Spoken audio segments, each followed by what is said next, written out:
এবার আমরা দেখব হচ্ছে HTML লিস্ট। HTML লিস্ট দেখার জন্য আমি আমার এতে চলে যাচ্ছি ফোল্ডারে। এখান থেকে গিয়ে আমি একটা list.html নামে একটা ফাইল ক্রিয়েট করতেছি, list.html। ওকে, এটা আমি ব্রাউজার ওপেন করে নিচ্ছি কোড এডিটরে। ওকে, সো এখানে আমাদের প্রথমত আমাদের কি লাগবে, একটা হচ্ছে HTML এর স্ট্রাকচার লাগবে, HTML head and title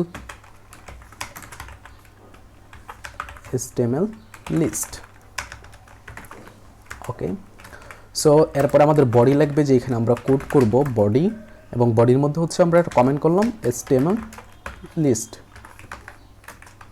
ওকে, এবার আমরা এখানে HTML লিস্ট ক্রিয়েট করব। সো চলুন লিস্ট ক্রিয়েট করি। লিস্ট ক্রিয়েট করার জন্য প্রথমে জানতে হবে কয় ধরনের লিস্ট আছে।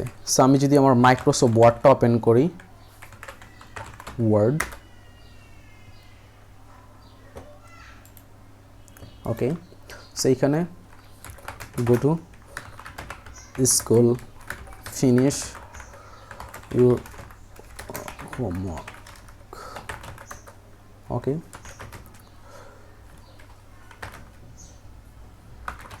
মার্কেট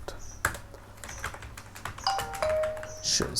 সো আমি চারটা এখানে করলাম, আমার টাস্কের নাম লিখলাম। সো আমি এগুলো এখান থেকে লিস্ট ক্রিয়েট করতে পারবো। আপনারা অনেকেই হয়তো মাইক্রোসফট ওয়ার্ড ইউজ করে থাকবেন, তাই এখানে এক্সাম্পলটা দেখাতে সহজ হবে। সো এইটা হচ্ছে এক রকমের লিস্ট আমি এখান থেকে ক্রিয়েট করলাম। এটা হচ্ছে আনঅর্ডার লিস্ট।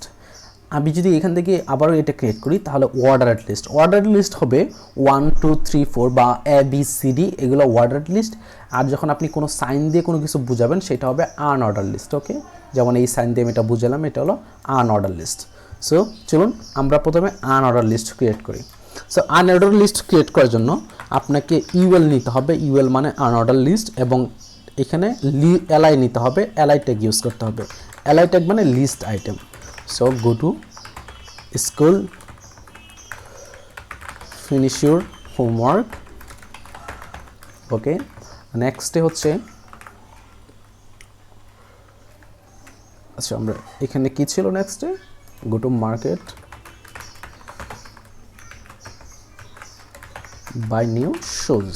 ওকে, সো এই পেজটা যদি আমি এবার ব্রাউজার ওপেন করে থাকি, list.html, এবং আমি যদি এটা করি, তাহলে আমরা HTMLটা এরকম দেখতে পারবো। Okay, go to school finish your homework, go to market buy new shows.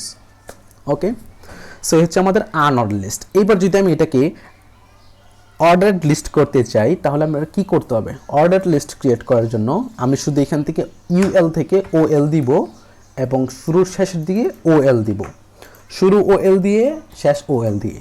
এবার যদি আমি আমার পেজটাতে যাই, গিয়ে রিলোড দেই, এবার যদি আমার পেজটাতে যাই, গিয়ে রিলোড দেই, তাহলে দেখতে পাবেন এখানে 1 2 3 4 অর্ডার লিস্ট হয়ে গেছে। ওকে, এইভাবে হচ্ছে ইন অর্ডার এবং অর্ডার লিস্ট এবং হচ্ছে আনঅর্ডার লিস্ট ক্রিয়েট করতে হয়। লিস্ট একদম ইজি।